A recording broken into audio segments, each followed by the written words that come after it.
Bismillahirrahmanirrahim. Assalamualaikum warahmatullahi wabarakatuh. Segala puji hanya milik Allah Subhanahu wa Ta'ala, Tuhan semesta alam yang telah mempertemukan kita kembali di channel ini dalam keadaan sehat, penuh nikmat iman, dan tetap berada dalam lindungannya. Salawat serta salam semoga senantiasa tercurah kepada junjungan kita, Nabi besar Muhammad sallallahu alaihi wasallam, kepada keluarga beliau, para sahabat beliau, dan kepada seluruh umatnya yang istiqomah mengikuti sunnah hingga akhir zaman. Allahumma sholli ala Sayyidina Muhammad wa ala ali Sayyidina Muhammad. Sebelum kita melangkah lebih jauh, izinkan saya mengajak seluruh sahabat beriman untuk menekan tombol like, memberikan komentar terbaiknya, dan jangan lupa subscribe bagi yang belum, agar sahabat tidak ketinggalan video-video kajian penuh hikmah yang insya Allah akan selalu kita hadirkan setiap harinya. Semoga dukungan sahabat semua menjadi amal jariah yang terus mengalir dan mendapatkan balasan terbaik dari Allah Subhanahu wa Ta'ala. Sahabat beriman yang dirahmati Allah, pada kesempatan yang penuh keberkahan ini, kita akan membahas sebuah topik yang sangat penting, sangat sensitif, dan sangat dibutuhkan oleh umat di zaman sekarang, yaitu tentang bahaya zina dan berbagai bentuknya dalam pandangan syariat. Topik ini bukan hanya pantas untuk dibicarakan, tetapi wajib dipahami oleh setiap muslim, baik laki-laki maupun perempuan, muda ataupun tua, karena fitnah perzinaan semakin terbuka lebar, semakin mudah diakses, dan semakin sering dianggap hal biasa oleh sebagian manusia. Padahal Allah Subhanahu wa Ta'ala sudah mengingatkan dengan tegas dalam firman-Nya, "Wala taqrabuz zina, innahu kana fahisyatan wa sa'a sabila." Dan janganlah kamu mendekati zina, sesungguhnya zina itu adalah perbuatan yang keji dan suatu jalan yang sangat buruk. QS Al-Isra ayat 32. Ayat ini bukan hanya melarang kita dari zina, tetapi melarang kita untuk mendekati zina. Artinya, segala sesuatu yang bisa menjadi jalan, bisa menjadi pembuka, bisa menjadi pemancing bagi seseorang untuk terjerumus dalam zina, semuanya dilarang. Betapa sayang dan sayangnya Allah kepada hamba-hambanya, sehingga Allah menutup segala celah yang dapat merusak kehormatan manusia. Karena itulah pembahasan ini menjadi sangat penting agar kita bisa membentengi diri, keluarga, dan generasi kita dari fitnah perzinaan yang begitu dahsyat. Zina dalam pandangan syariat bukanlah sekedar hubungan antara laki-laki dan perempuan tanpa ikatan pernikahan yang sah. Zina memiliki cakupan yang jauh lebih luas daripada itu. Ada zina yang dilakukan oleh mereka yang sudah menikah, ada yang dilakukan oleh mereka yang belum menikah, dan ada pula zina yang terjadi tanpa adanya sentuhan fisik sama sekali, tetapi hanya melalui pandangan, pendengaran, ucapan, atau gerakan anggota tubuh lainnya. Banyak orang tidak menyadari bahwa dirinya sudah terjatuh dalam salah satu bentuk zina ini karena ketidaktahuan atau karena meremehkan perkara-perkara kecil yang sebenarnya termasuk pintu menuju kemaksiatan besar. Sahabat beriman yang dimuliakan Allah, saat ini kita hidup di zaman di mana batasan-batasan agama semakin kabur. Pergaulan bebas dianggap biasa, hubungan tanpa ikatan dinormalisasi, dan akses terhadap konten-konten yang mengarah kepada dosa amat sangat mudah didapatkan. Seakan-akan dunia ini telah berubah menjadi tempat yang mempersilahkan setiap manusia untuk menuruti hawa nafsunya tanpa rasa takut, tanpa rasa malu, dan tanpa rasa bersalah. Disinilah pentingnya kita memahami apa saja bentuk zina menurut syariat agar kita tidak tergelincir dalam dosa besar yang bisa menghancurkan kehidupan dunia dan akhirat seseorang. Dalam video ini, kita akan membahas 3 macam zina yang paling dibenci oleh Allah Subhanahu wa Ta'ala. Kita akan mempelajari bagaimana bentuknya, siapa pelakunya, dan apa saja konsekuensinya di dunia maupun di akhirat. Pembahasan ini tidak hanya akan menambah ilmu, tetapi juga menjadi pengingat bagi diri kita agar tetap menjaga kehormatan diri dan keluarga dari perbuatan yang merusak. Namun sebelum kita masuk ke pembahasan inti, saya ingin mengajak sahabat semua untuk menenangkan hati, menguatkan niat, dan membuka diri untuk menerima nasihat sepenuhnya. Karena sesungguhnya nasihat itu tidak akan masuk kecuali kepada hati yang bersih dan siap untuk menerima kebenaran. Semoga kita termasuk hamba-hamba yang lembut hatinya, yang ketika dinasehati segera tersentuh, segera sadar, dan segera kembali kepada Allah Subhanahu wa Ta'ala. Insya Allah pada bagian berikutnya, kita akan mulai membahas dari awal apa yang dimaksud dengan zina muhzan, siapa saja yang termasuk pelakunya, dan mengapa dosa ini begitu berat di sisi Allah Subhanahu wa Ta'ala. Pastikan sahabat tetap menyimak video ini sampai akhir, karena semua penjelasan akan saling berkaitan dan membentuk pemahaman yang utuh. Sampai di sini terlebih dahulu bagian pembuka ini, kita akan lanjutkan pada pembahasan berikutnya yang akan membawa kita semakin memahami betapa pentingnya menjaga kehormatan diri dari fitnah zaman yang semakin menggila ini. Silahkan tulis di komentar jika sahabat siap melanjutkan pembahasan pada bagian berikutnya.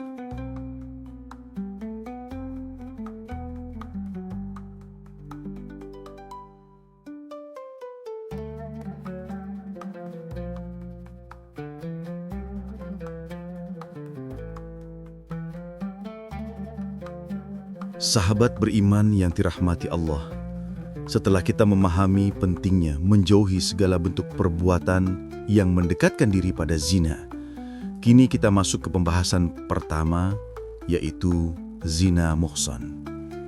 Istilah ini mungkin terdengar asing bagi sebagian orang, namun sesungguhnya ia memiliki kedudukan hukum yang sangat besar dalam syariat. Bahkan hukumannya pun paling berat di antara bentuk-bentuk zina lainnya.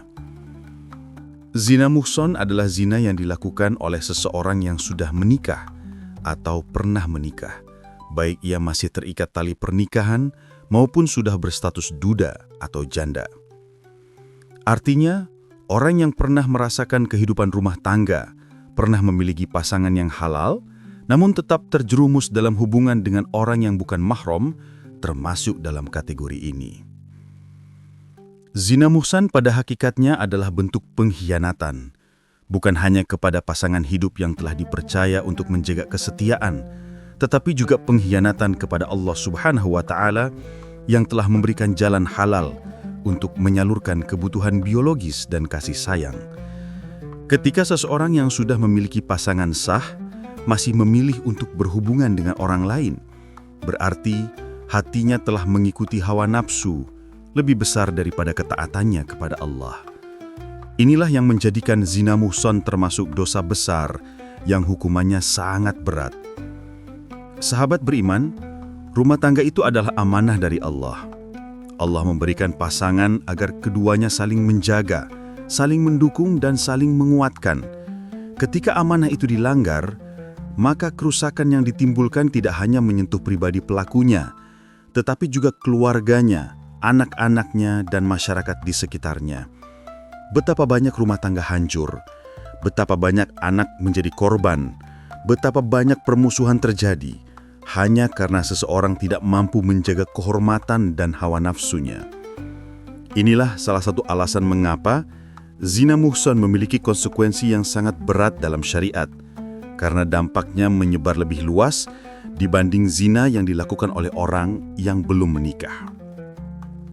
Dalam Islam, kehormatan seseorang dijaga dengan sangat serius. Seseorang yang sudah menikah berarti telah memahami aturan, telah merasakan kehidupan halal, dan seharusnya telah mampu membedakan mana yang baik dan mana yang buruk. Ketika ia masih terjerumus dalam zina, maka hal itu menunjukkan bahwa penyakit dalam hatinya jauh lebih berat. Oleh itu Allah menetapkan hukuman rajam sebagai pembersihan terakhir bagi pelaku zina muhsan, agar dosa tersebut tidak terbawa sampai akhirat. Betapa berat hukuman tersebut, namun ia sebanding dengan besarnya dosa dan kerusakan yang ditimbulkan oleh perbuatan ini.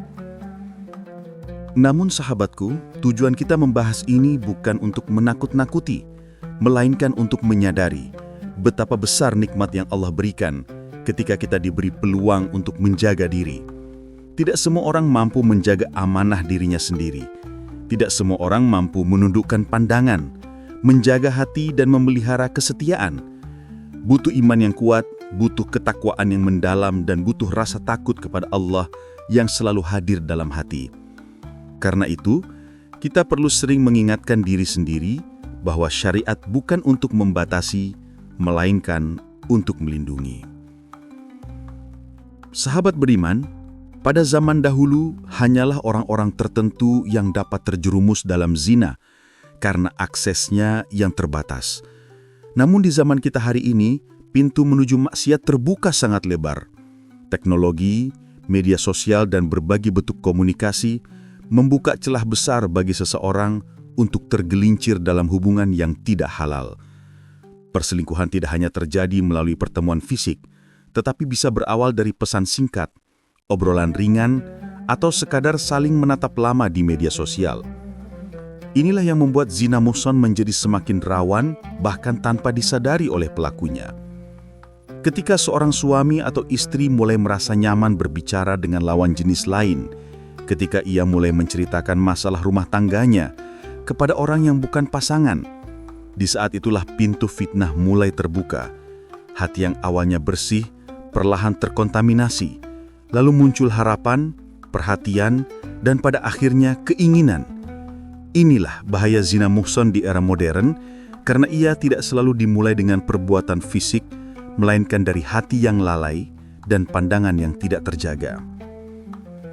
Sahabat beriman, menjaga diri dari zina muhsan bukan hanya soal menjauhi perbuatan fisik, tetapi menjauhi segala bentuk pintu pembukanya.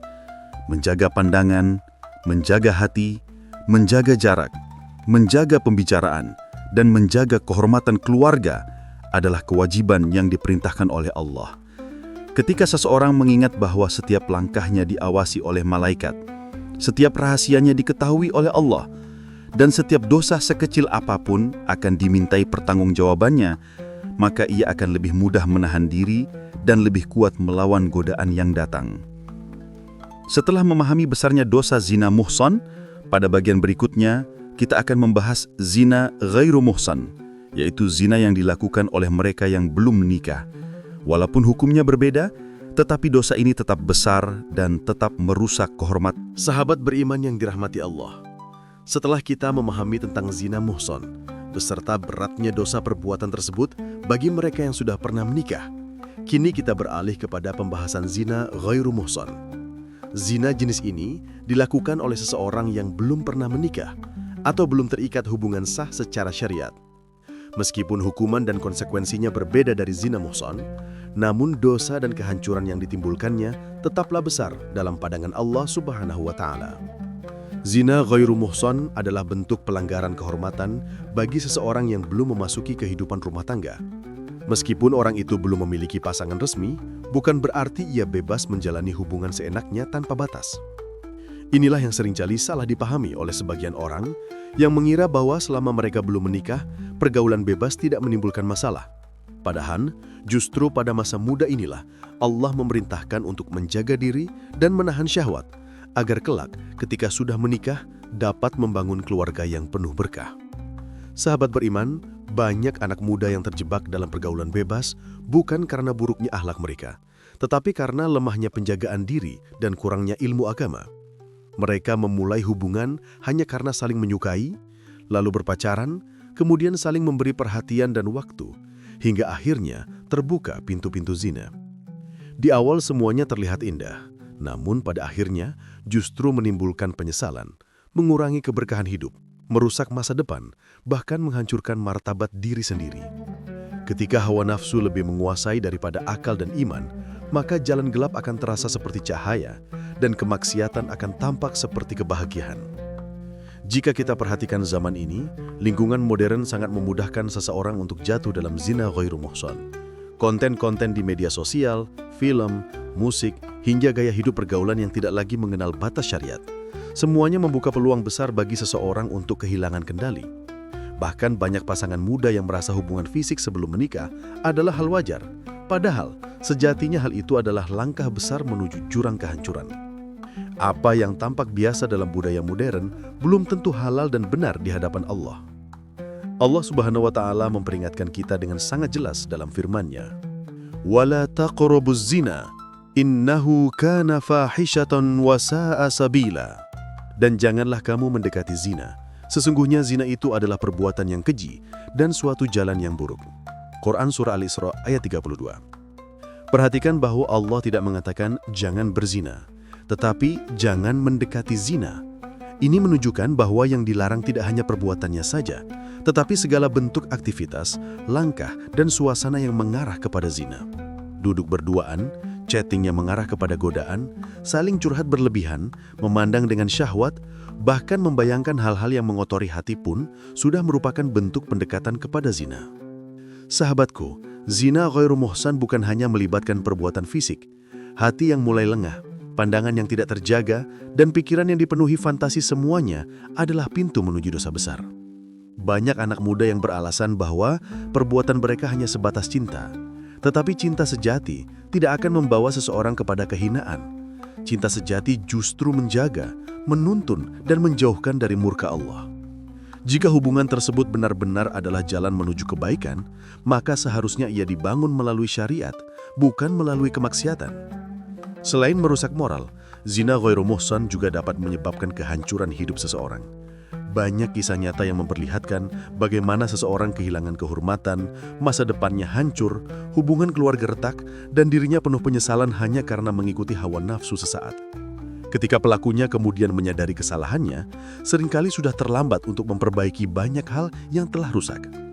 Tetapi sahabat beriman yang dirahmati Allah, Islam selalu memberikan jalan kembali bagi siapapun yang terjerumus dalam dosa, baik zina muhsan maupun ghairu muhsan. Semuanya masih memiliki pintu taubat, selama seseorang benar-benar menyesal, berhenti, dan bertekad kuat untuk tidak mengulanginya lagi. Allah berfirman bahwa Dia mencintai hamba-hamba yang bertaubat dan mencintai hamba-hamba yang mensucikan diri. Tidak ada dosa yang terlalu besar bagi rahmat Allah, selama pelakunya bersungguh-sungguh ingin memperbaiki diri. Oleh karena itu, menjaga diri dari zina ghairu muhsan harus dimulai dari hati. Ketika hati bersih, mata akan terjaga, telinga akan terjaga, dan seluruh anggota tubuh akan tunduk kepada Allah.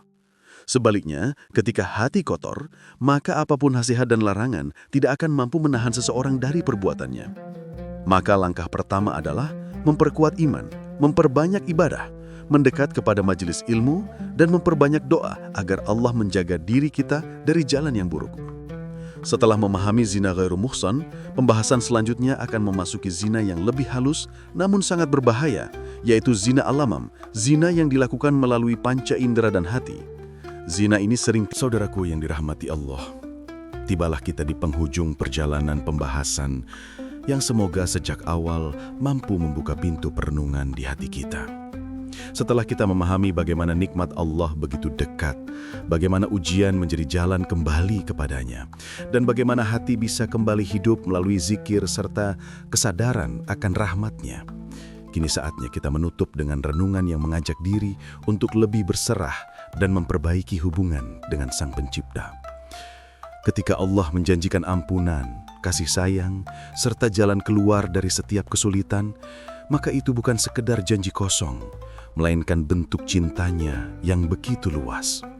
Allah berfirman dalam surah Az-Zumar ayat 53. Qul ya ibadiyalladzina asrafu ala anfusihim la taqnatu min rahmatillah. Innallaha yaghfirudz dzunuba jami'a. Innahu huwal ghafurur rahim. Artinya, katakanlah, wahai hamba-hambaku yang melampaui batas terhadap diri mereka sendiri, janganlah kalian berputus asa dari rahmat Allah. Sesungguhnya Allah mengampuni dosa-dosa semuanya. Sesungguhnya Dialah Zat yang Maha Pengampun lagi Maha Penyayang. Ayat ini seakan menjadi penutup dari segala rasa gelisah, karena Allah tidak meminta kita datang dalam keadaan sempurna, melainkan datang apa adanya. Yang Ia inginkan hanyalah kejujuran hati, kemauan untuk memperbaiki diri, dan keberanian untuk kembali meskipun kita pernah jatuh. Saudaraku, hidup adalah perjalanan panjang yang penuh belokan tajam. Ada masa kita kuat, ada masa kita lemah, ada masa kita merasa dekat dengan Allah, dan ada masa di mana kita merasa jauh, bahkan sangat jauh. Tetapi jarak itu bukan ditentukan oleh langkah kaki kita di dunia, melainkan oleh langkah hati kita menuju cahayanya. 1 detik saja kita berkehendak untuk kembali, maka pintu yang luas itu langsung terbuka. Maka jangan biarkan dirimu terjebak dalam rasa bersalah yang tak berujung, atau masa lalu yang selalu menahan langkahmu. Jika Allah yang menciptakanmu saja memanggilmu untuk kembali, mengapa engkau masih menahan diri? Jika Zat yang Maha Mengasihi saja menunggumu dengan penuh kesabaran, mengapa engkau merasa tak pantas? Dan jika Tuhan yang memiliki seluruh langit dan bumi saja bersedia menerima taubatmu, mengapa engkau menganggap dirimu terlalu kotor untuk dibersihkan? Hidup ini tidak akan pernah bebas dari kesalahan, tetapi Allah tidak menilai manusia berdasarkan jumlah jatuhnya, melainkan berdasarkan seberapa sering manusia itu bangkit dan kembali. Selama hati ini masih bergetar ketika mendengar nama Allah, selama dada ini masih dapat merasakan hangatnya ayat-ayatnya, berarti masih ada ruang yang bisa diperbaiki dan masih ada cahaya yang bisa tumbuh. Maka setelah perjalanan panjang yang kita kaji dalam seri video ini, marilah kita menutupnya dengan komitmen baru. Sebuah janji yang tidak diucapkan dengan lisan, tetapi dijahit dalam hati. Janji untuk menjadi hamba yang lebih sabar, lebih sadar, lebih bersyukur, dan lebih dekat dengan Sang Pencipta. Janji untuk tidak berlarut dalam kelalaian, tidak menunda taubat, dan tidak membiarkan dunia menutupi cahaya iman yang telah Allah titipkan di dalam diri. Saudaraku, marilah kita berdoa agar Allah melapangkan hari-hari kita, menenangkan hati kita, dan menjadikan setiap langkah kita sebagai ibadah yang membawa keberkahan. Semoga Allah menguatkan kita untuk meninggalkan kebiasaan buruk, menjaga lisan, menjaga pandangan, dan menjaga hati dari segala sesuatu yang menjauhkannya dari Allah. Semoga kita menjadi hamba yang tegar di tengah ujian, sabar ketika berada dalam kesempitan, dan bersyukur ketika menerima kelapangan. Dan ketika kelak nyawa kita kembali kepadanya, semoga Allah menjemput kita dalam keadaan husnul khotimah, dalam hati yang bersih, dalam jiwa yang ridha dan diridhai, dan dalam iman yang terjaga hingga titik akhir kehidupan. Saudaraku, sebelum kita menutup video ini, saya ingin mengajak antum untuk tetap bersama kami dalam video-video berikutnya. Karena insya Allah kita akan melanjutkan berbagai pembahasan yang memperdalam hubungan kita dengan Allah, memahami makna hidup, dan menambah wawasan keislaman yang memurnikan hati. Maka jangan lupa untuk menonton video selanjutnya, karena perjalanan belajar kita belum berhenti sampai di sini.